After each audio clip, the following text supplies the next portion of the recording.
pegar um exemplo para você, apagar apenas o cantinho aqui, para você tentar entender um exemplo.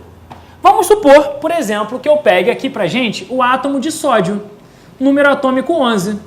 Se ele tem número atômico 11, ele tem 11 elétrons. Como é que eu preencho? Primeiro que eu preencho, um S. Então fica um S, 2. Então dos 11 elétrons, agora faltam 9, já preenche 2. Depois do 1 S, 2S. 2S quanto? 2S2. Já preenchi aqui um total de 4 elétrons. Faltam 7. Depois do 2S, 2P. Só que 2P quanto? 2P6. Calma até aí, vamos fazer um somatório. 2 mais 2 elétrons, 4, mais 6, 10. Falta um elétron só. Depois do 2P, vem o 3S. Ah, professor, é 3S2? Não, é 3S1. Ele suporta até 2. Então, como só falta 1, eu paro no 3S1. Então, tá aí a distribuição eletrônica do sódio. Certinha, como a gente faz, até normalmente. Então, o que acontece aqui? Eu vou dizer para você que essa distribuição eletrônica é em subníveis de energia, onde eu estou mostrando cada um dos subníveis, S, P, D. Como é que ficaria uma distribuição em níveis de energia? Nota aqui. Quando eu tenho o número 1, camada K. Então, vou dizer que o sódio tem 2 elétrons na camada K. Sempre que aparece o número 2, a camada é a camada L. Então, vou dizer para você que na camada L ele tem um total de 6 mais 2, 8 elétrons.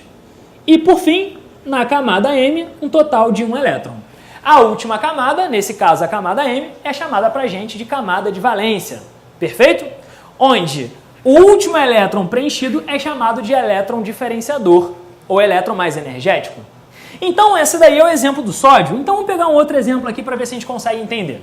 Pegar um exemplinho um pouquinho maior. Fazendo, por exemplo, a distribuição eletrônica, por exemplo, do ferro. Ferro tem número atômico 26. Como é que fica a distribuição eletrônica dele? Vamos na sequência.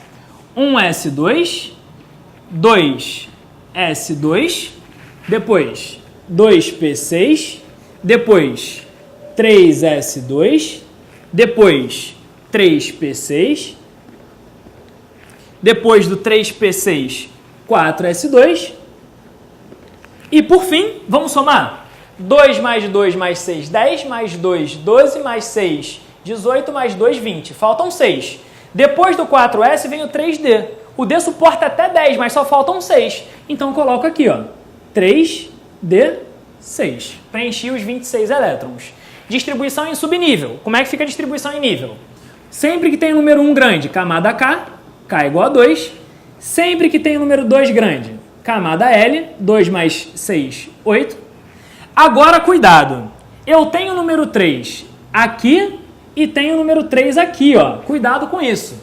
6 mais 6, 12, mais 2, 14. Então, eu tenho aqui, ó, na camada M, 14 elétrons. E na nossa última camada, olha aqui a última camada, quarta camada, camada N com um total de 2 elétrons. Então, a camada de valência é a quarta camada, perfeito? E aí a gente tem, naturalmente, o elétron diferenciador, o elétron mais energético, como sendo o elétron do 3D. O elétron mais energético é sempre o último da distribuição eletrônica, perfeito? Então, muito cuidado com essa jogada daqui, perfeito? Entendendo bem a distribuição eletrônica desses caras, a gente dá sequência, por quê? Pode ser que esses átomos ganham ou pode ser que esses átomos percam elétrons.